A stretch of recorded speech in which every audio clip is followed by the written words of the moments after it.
Hola, ¿qué tal? Muy buenas tardes. Bienvenidos a Creo que tengo algo que decir y en esta ocasión hablaremos sobre la disonancia cognitiva.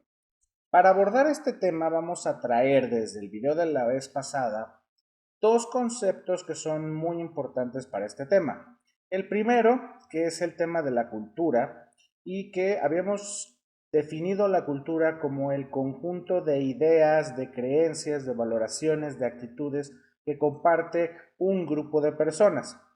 Y el otro va a ser el de la esfera intrasubjetiva.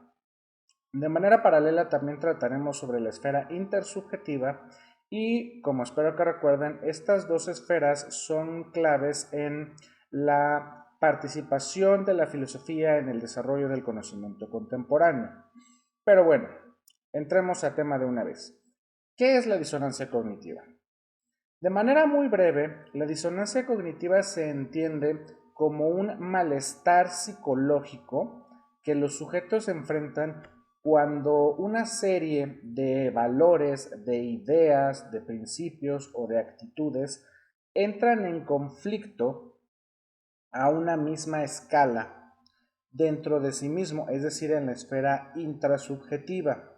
Esta disonancia cognitiva, este malestar, se va a manifestar como un desequilibrio en la persona y puede tener muchas manifestaciones que van desde el estar constantemente rumiando un tema, puede ir también desde el propio malestar no solo mental sino también físico y varias otras manifestaciones de las que probablemente hablaremos si nos da tiempo.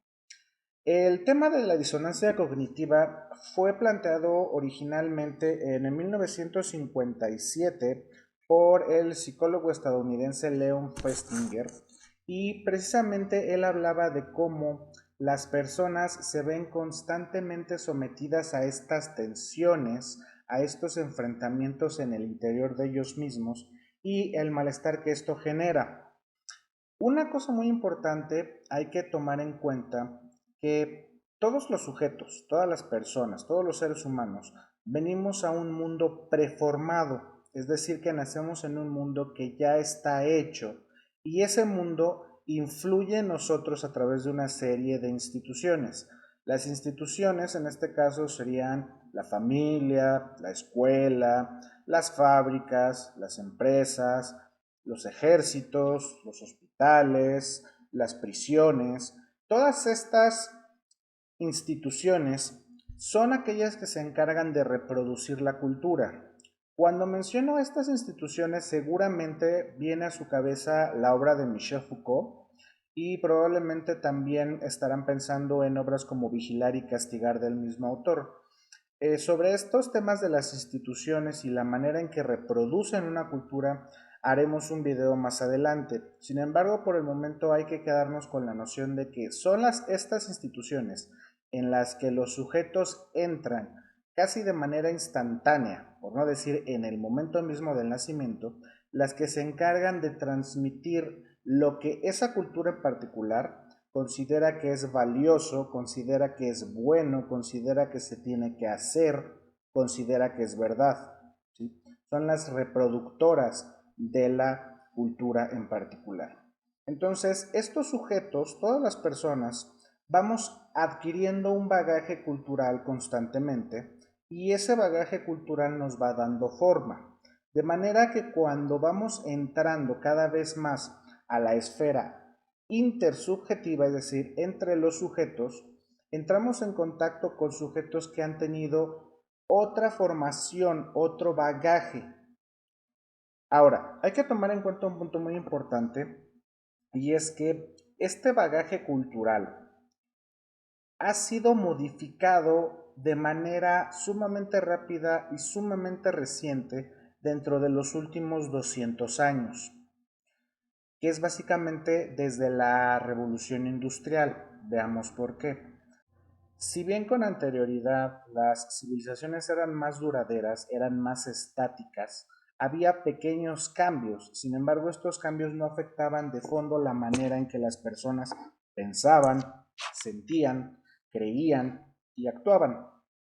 Y podían pasar varias décadas, varias centurias, y quizá en algunos casos milenios, aunque esto es muy poco probable, incluso para civilizaciones milenarias como son las de Egipto o la de la propia China. Pero aquí lo importante es entender que en estas civilizaciones, en estas culturas, los grupos humanos, a pesar de que se encontraban en diferentes estados, en diferentes agregados de personas, desde pueblos, desde pequeñas villas hasta ciudades, en realidad su número no era tan grande como para enfrentarse a una versión diametralmente opuesta del sistema de valores, de la cultura a la que se enfrentaban. Quienes se enfrentaban a estas diferencias de culturas eran los mercaderes, que eran los que tenían que realizar los viajes para poder traer nuevas mercancías, hacer sus exportaciones, y ellos constantemente estaban en contacto con otras civilizaciones, y ese era uno de los medios por los cuales las culturas de otras civilizaciones permeaban en las diferentes culturas. Sin embargo, para el pueblo más sencillo, era bastante común pasar toda su vida sin una verdadera disonancia cognitiva porque estaban en contacto con personas que pensaban, que valoraban, que sentían y que actuaban como ellos lo hacían y como esperaban o como se suponía que tenían que hacerlo. Y todo esto a lo largo de, pensemos, 1800 años de la era común. Ahora, cuando la revolución industrial, cuando el capitalismo empieza a destruir toda la estructura feudal, al menos en Europa, que se había ido construyendo, y cuando es dislocada la sociedad, de manera que las personas tienen que abandonar las aldeas y tienen que emigrar a las ciudades, y las ciudades empiezan a crecer más y más y más, las personas cada vez se enfrentan con otro tipo de personas que vienen de otras aldeas que tienen diferentes formas de pensar, que fueron criadas de manera distinta, a lo mejor en otras religiones. En la propia Europa estaríamos hablando de católicos contra protestantes, por ejemplo, o judíos. Este tipo de problemas empezaba a generar disonancia cognitiva.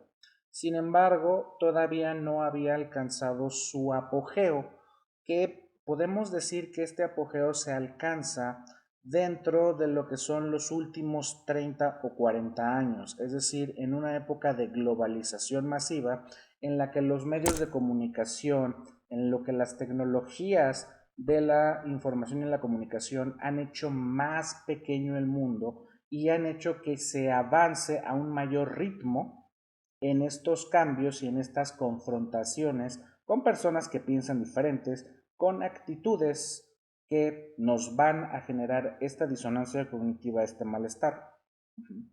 Ahora bien, ya una vez que estamos dentro de este mundo de disonancia cognitiva que es el tardo capitalismo actual, tenemos que darnos cuenta que esta situación no va a cambiar, ¿sí?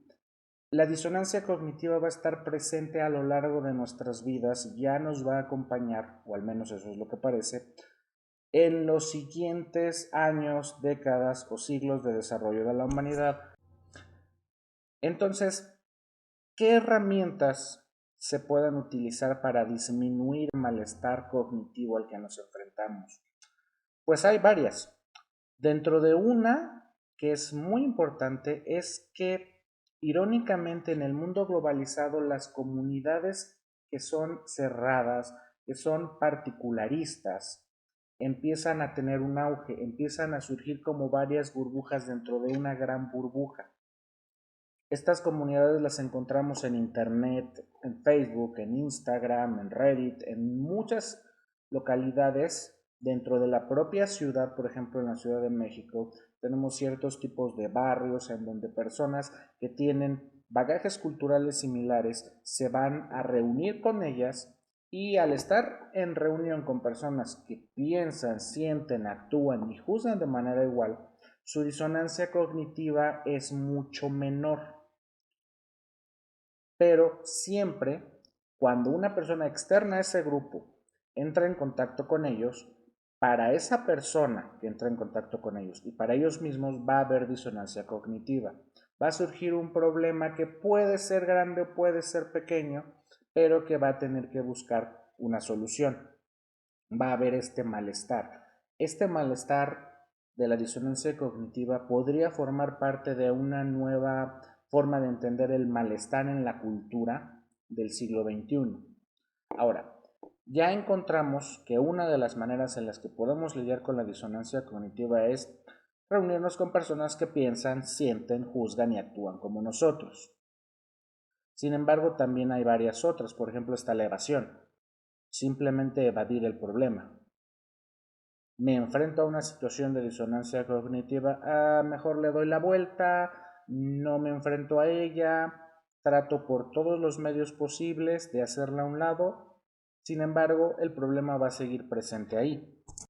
También tenemos la ignorancia deliberada, es decir, que básicamente hacemos como que no sabemos que hay un problema y esperamos que el problema se solucione de alguna forma.